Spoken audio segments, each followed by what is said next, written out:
All right, welcome back, Brick Maniacs, to World War Brick 2025. I'm George Hicks, and I'm here with... My name's Quinn Roberts.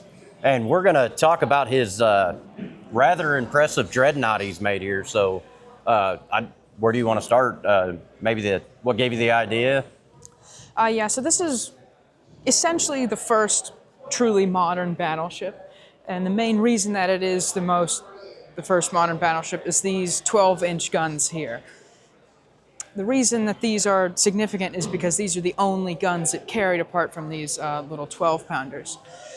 And this is different from ships previous to it because earlier ships, they had a main battery of large guns, usually 4, and then a secondary battery or a tertiary battery.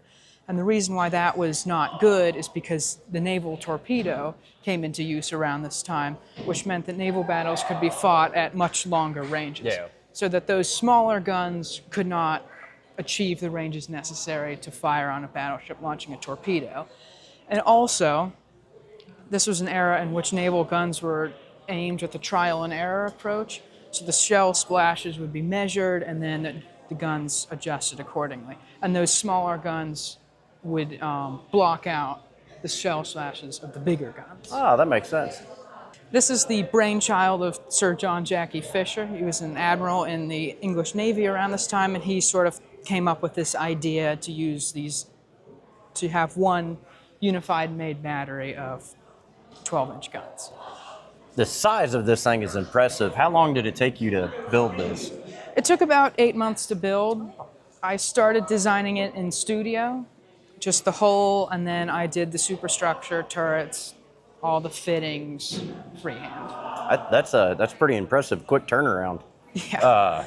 I really enjoy the chain technique you've got here for the anchors, and then how you've got them passing through the deck out. Is there anything you want to talk about that, or? This was kind of challenging to figure out because there's the slope of the hole to take into account, and you want to have the hole that the anchor fits into to look kind of clean.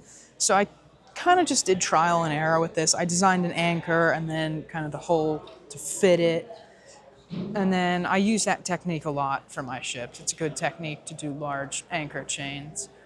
How well does this thing transport? I'm curious to know.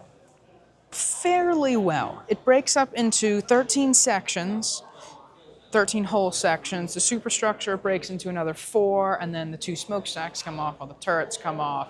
This bridge section here comes off, and then all the fittings and all that. Is she pretty much finalized the way she is, or do you still have some construction to do? For the most part, yeah. I might adjust to small things. I tend to change things during shows as I see them, move rigging around, all that. I think a lot of us have done that. Yeah, but in this form, I think it's mostly done. Awesome.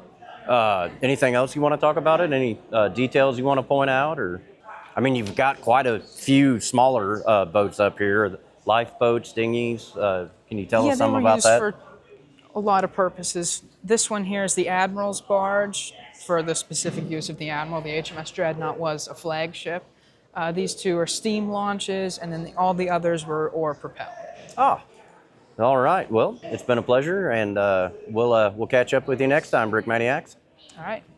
Thank you. Thank you.